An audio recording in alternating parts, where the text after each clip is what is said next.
through a globalized curse. You put war on the masses, and then you clean out the purse. And that's how it's done. War after war. You old feudal parasites, you just sacrifice the poor. Welcome to Heroes and Patriots, a program about national security, intelligence, and foreign policy. I'm Mary Massey, and today is Thursday, February 6, 2020. John Sakowitz, my co-host, is off today, but we hope will return soon. Views and opinions expressed today are not necessarily those of the KMUD board, staff, or volunteers.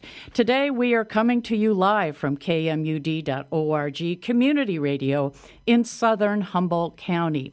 This and all programs are archived at KMUD.org and on our program website, so we hope you'll check that out, heroespatriots.org. February, which we recognize as Black History Month, has just begun, and it's been chock full of national events, from the problematic Iowa caucus to the impeachment trial of our 45th president and his acquittal.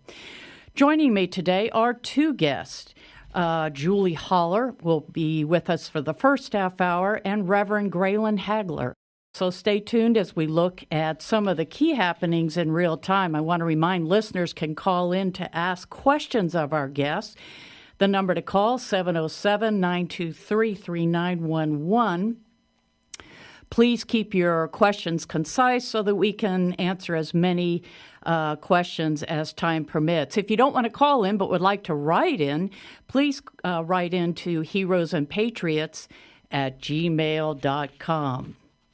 We begin our program with our first guest, Julie Hollar. Ms. Hollar is a senior analyst for fairness and accuracy in reporting, also known as FAIR, out of New York City. FAIR is the National Progressive Media Watchdog Group, challenging corporate media bias, spin, and information. She is specifically focused on FAIR's Election Focus 2020 project. Welcome, Julie, to the program. Thanks so much for having me. Great. So as I mentioned a little bit about FAIR, I know that specifically you are involved in the election efforts, but I wondered if you might tell our listeners a little bit more about the objectives that FAIR hopes to address in days where we have a lot of misinformation, disinformation, and outright falsehoods. Mm-hmm. Yeah, thanks. Well, FAIR is a media watch group, so we're focused on holding the media to account. We believe journalists should be holding the powerful to account, and so what we're doing is keeping an eye on the journalists who are supposed to be doing that. We mostly focus on the establishment media, the ones who are most influential in Washington and in politics, so things like the New York Times, the Washington Post, CNN, and some of those cable and network outlets. We don't pay so much attention to Fox News at this point. I think everybody knows where Fox stands on everything. Right. But really, FAIR's critique is a critique it's a structural critique. So Okay. It's a critique that says, these media outlets are owned and sponsored by corporate interests, and therefore there is going to be an inherent bias in the way that they are reporting things. And so we really are trying to encourage people to look more critically at the news that they get from supposedly objective outlets. Would you consider the cable news programs as objective? That's a good question. I would say that there is no such thing as objective journalism. This is something that most of the establishment media try to aspire to, that they seem to really believe in. The problem is, with journalism, you're always making choices about what to report on, whose voices to include, what perspectives to include. And you have a limited amount of space. So there are decisions you're making about what to exclude as well. And therefore, those are always judgment calls. there's no such thing as objectivity when you're talking about reporting the news. So one of your missions is to expose neglected newsworthy stories. Can you give us some examples of those stories that haven't been covered by mainstream media with respect to your particular area of a particular election or the election process itself? Yeah, well, I mean, one thing, that's another good question. There's so many things, and I've been kind of mired in this Iowa mess, and I haven't been thinking as much about the undercovered stories, but that's so important, right? For me, one of the big undercovered stories right now is actually the Senate races.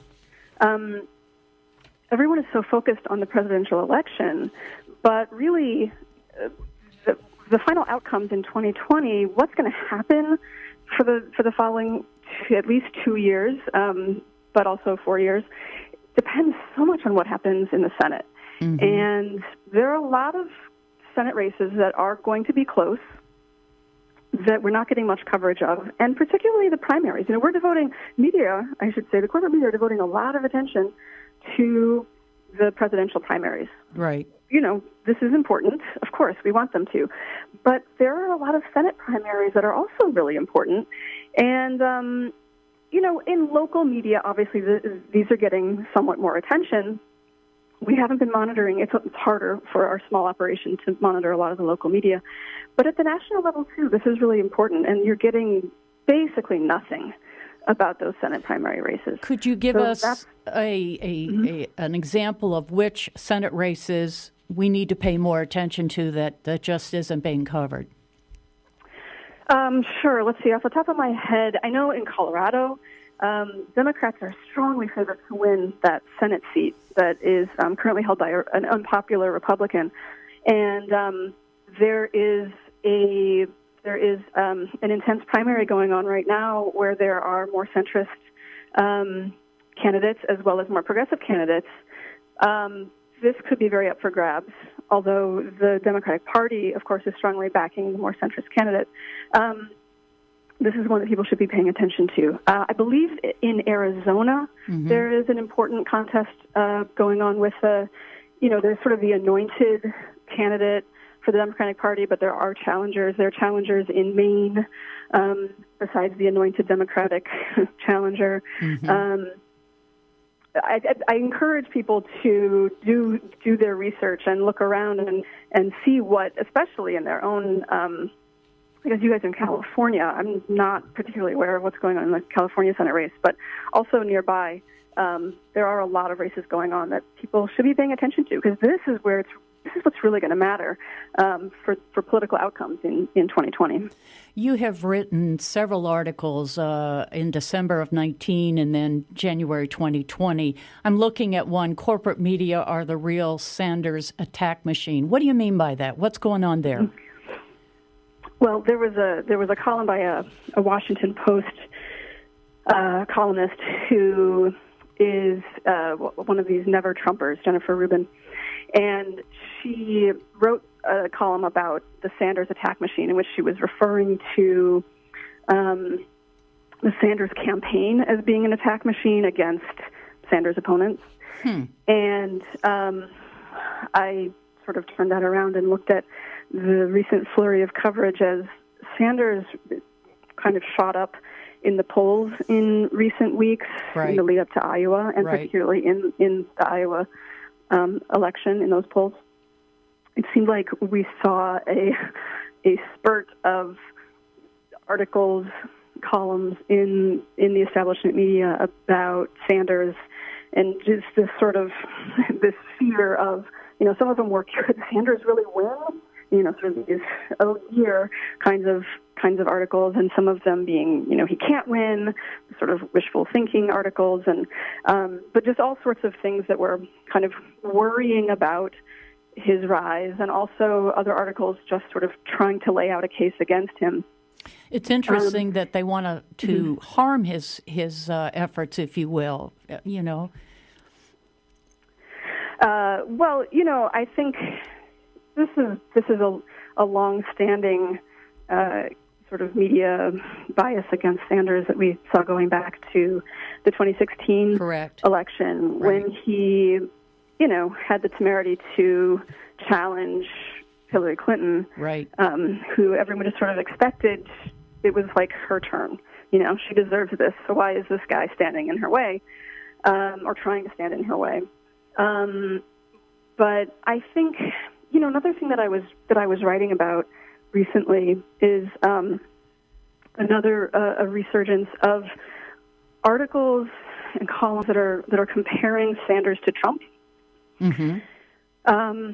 Calling him Trumpian or saying there's certain things about him they're very Trump-like. And to the casual observer, this would probably sound a little bit ridiculous because substantively, based on policy ideas, they're about as opposite as you could get. Right? But the thread that connects them, well, there's a couple threads that connect them. The main thread that connects them is kind of a rhetoric of populism, right? That's sort of anti-elitist, right? That both Trump and Sanders, really emphasize in their campaigns and their speeches to people. With Trump, this kind of populism is really terrifying, I think, to the media. With Trump, it's first of all, it's the anti-elitism is really a sham, right? His whole train the swamp thing is he still says it, which is remarkable to me. But all of the sort of populist things that he talked about in 2016, he's pretty much reversed course on, and he still talks this anti-elitist game, but it's not something that he's actually pursuing in any way. The populism that Trump engages in is one that really, it's a right-wing populism. A right-wing populism that we're seeing around the globe is one that undermines democratic institutions. It undermines social institutions. It plays on racism and xenophobia and sexism, and it sort of pushes towards authoritarianism. The kind of populism that Sanders is pushing is a left-wing populism that is working to shore up democratic institutions and shore up those social institutions and bring in the marginalized that Trump is trying to exclude. But what it's working to do is to undermine the economic institutions that are perpetuating economic inequality in this country. And what you see, I think, with the media is that for them, Trump's election was actually really good for the bottom line, for the New York Times, for the Washington Post, for MSNBC. They've all done great since the Trump election. Meaning distribution of their papers and whatnot. Yeah, subscriptions. Right. Subscription levels went up. They were getting more viewers. They've done well financially because people are so upset about the election and trying to figure out. People want more information. They want to figure out how to change things. Right. And so, in some ways, the resistance to them has felt like, okay, well, we got to get more information. We'll subscribe to the New York Times. We'll subscribe to the Washington Post. We'll listen to MSNBC or watch MSNBC. So when you think about it, when you step back and think about it from that perspective, you realize that really it's Sanders' form of populism that's more threatening to the corporate media system that we have. And so it shouldn't really be too surprising that there is this fear of Sanders that's expressed in the media, and that there is a bias. There is a very clear bias against him in the coverage. Well, I have to think about Hillary Clinton all of a sudden appearing and sort of demonizing Bernie Sanders, and the media is covering that and airing her. No one likes him. He's right. All these things. What's your thought on that? Well, Clinton was definitely the favored candidate. She got lots of coverage. She was the one. I feel like the media really played along with, as I said, the idea that Sanders is just sort of this petulant loser who's getting in her way and making things difficult. And so, she comes back. Of course, they're going to give her airtime. I mean, she's really high up there on their list of, good source gets, these are people that they want to talk to. Like, these are, when you think about who are in reporters' Rolodexes, it's the people that Washington Beltway reporters value as sources. The people they're talking to are the real, like centrist establishment politicians. FAIR for many, many years has been doing studies about, doing source studies. This is one of the ways that we talk about and demonstrate media bias. Look at, in reporting on television, who's being interviewed about important political issues and economic issues in newspapers, who's being quoted. And when we do these studies, what we always find across all of the outlets, including NPR, people think about NPR as maybe people have this perception of it as the most liberal of the sort of mainstream outlets, including NPR. The vast majority of the sources are just political officials. They're elected officials. They're, then they have think tanks and they have, other sorts of these kinds of experts that they're talking certainly to. Legal experts. Yeah, legal experts do the impeachment. But you're right. But it's politicians. What do the Democrats say? What do the Republicans say? And when you're talking about what do the Democrats say, mostly they're talking to the centrist leadership of the Democratic Party. When you see all these articles in the newspapers about Democrats are worried about the rise of Sanders or Warren or whoever that's coming in a bit from the left, there are a lot of Democrats. The Democratic Party is a big party. It encompasses a lot of ideologies, people from left to right. And so when they say Democrats are worried, they're excluding a whole wing of the Democratic Party. But these are who their sources are. This is what they think of as, the experts on politics. And so those are the voices that we get. Julie, we have a caller that wants to ask a brief question of you. Caller, go ahead. Sure. You're on the air. Thank you very much. This is really fascinating, and I'm impressed by the FAIR project. But I wanted to ask you a more fundamental structural question. You talked about getting at structural things, and this may be cynical as well, but with the corporate media, don't you think the main driving force is not promoting one candidate or another, but ensuring readership and making sure that there's listenership or readership, and so that the underlying editorial decision is based on profit motive rather than substance or political bias? Or how do you parse that out? How do you separate that and then re-include it in the analysis? Thank you, caller. Yeah, thanks. That's a fantastic question. I would say you're right. I want to give you the executive editor from the New York Times gave a really revealing interview to the British paper The Guardian like a month or two ago, and in it he said a few things that I thought were super revealing.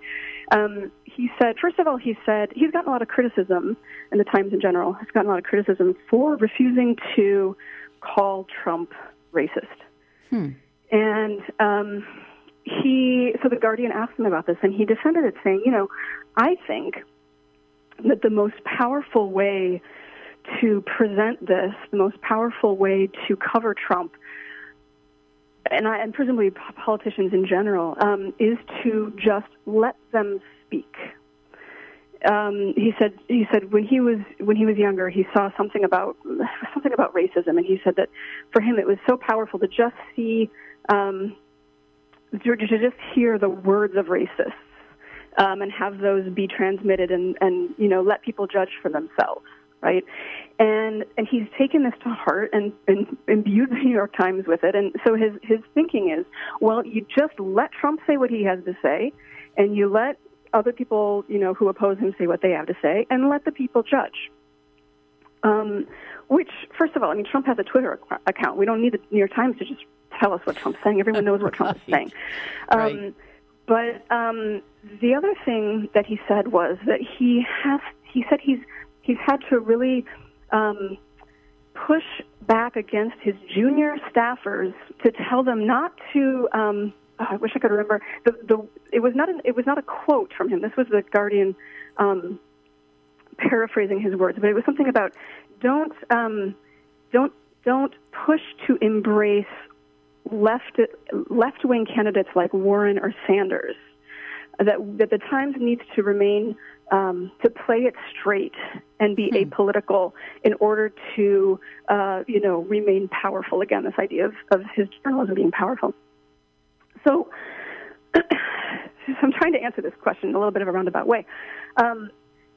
It is about the bottom line, and it is about trying to be inoffensive in a way to as many people as possible, right, in order to get the largest audience possible, in order to attract advertisers and not have them think, oh, we're going to be boycotted because of something that this outlet is doing or saying.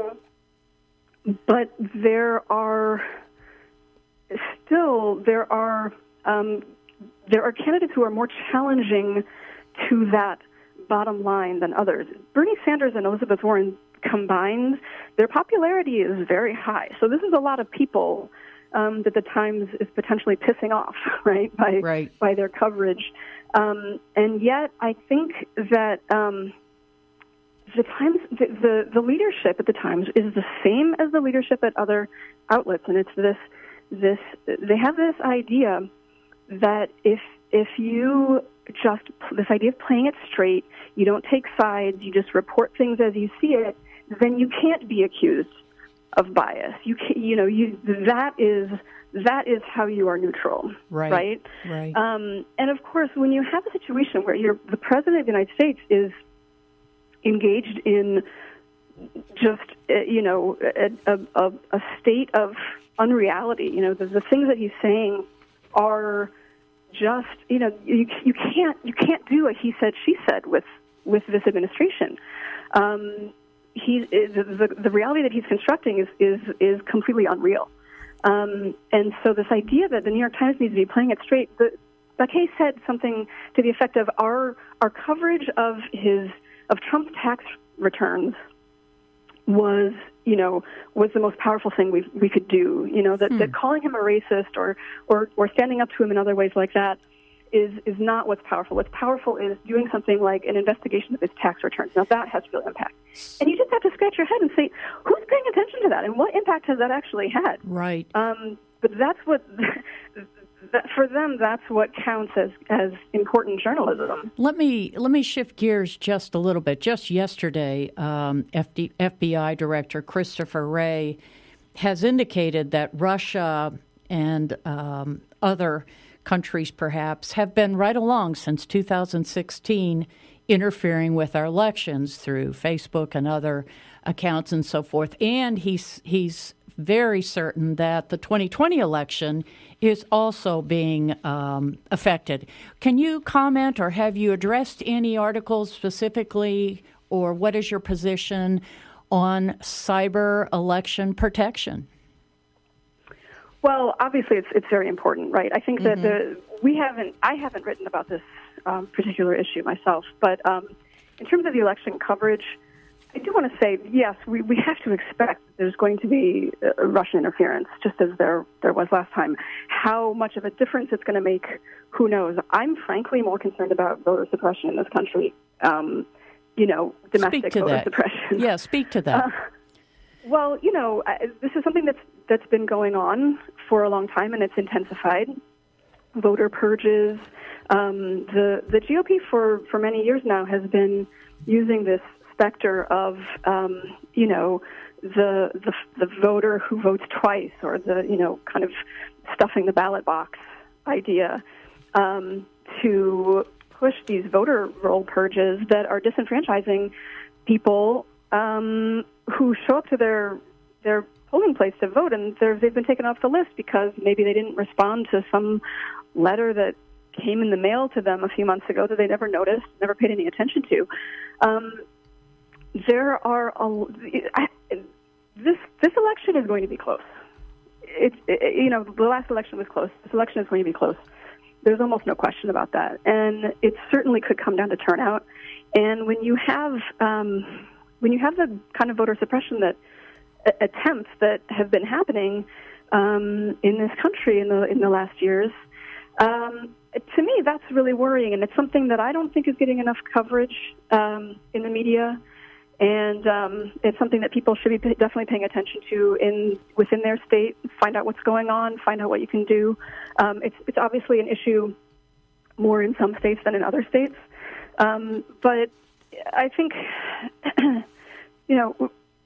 I talked about how the Trump version of populism is about undermining democracy and purging people from voter rolls and making it hard for people to vote is it's a real threat. It's a real threat to our democracy, and it's something that, like, as you lose your democratic freedoms, they are hard to get back. And so I think it's really important for media to be covering this more and for people to be paying as much attention as possible. So we're, maybe 2 minutes left, and I wanted to let you speak specifically how folks might become involved at the local level, not necessarily here in California, but anywhere. And give your, I guess it would be a website address so that folks can read about what you're about and how they might plug in. Yeah, thank you. Well, so I work for Fairness and Accuracy in Reporting, and that's our website is www.fair.org, F-A-I-R, and we're putting out new content every day. We have also a radio show called Counterspin that's fantastic that Your listeners would probably enjoy. And in terms of plugging in, I think for me, obviously, media is an important place, and I think it's important to support independent media in whatever form that is, whether it's supporting FAIR, supporting your local station, community radio, just in any way that you can, supporting local independent media. But then also, I think there are 100 million ways, really, to plug in and make a difference. And I think everyone just needs to think about what really appeals to them. Obviously anyone can get involved in canvassing, in working for a campaign. People can get involved in particular issue areas that they're interested in. But I think, I don't know, for me personally, this is a little bit moving past my media critic role, but I find that the most powerful way to get involved is locally, because that's where you know people, that's where you really see impacts, and so, that's always what I encourage people to do. Well, we are out of time, and you've been a great guest. I've been speaking with Julie Hollar. Thank you, Julie, and we hope you will come back maybe post-election to give us your assessment of how things went. I would love to. Thanks so much for having me. Thank you. I've been speaking with Julie Hollar, who is Senior Analyst for Fairness and Accuracy in Reporting. She is specifically involved in Election Focus 2020 project. You may go to their website at fair.org. Look at the many articles that she has contributed there and some other articles from other folks that we've actually had on the show. At this time, I wanted to recognize our engineer today is Jordan, and also a big thank you to Jennifer Gore, who helped put this show together.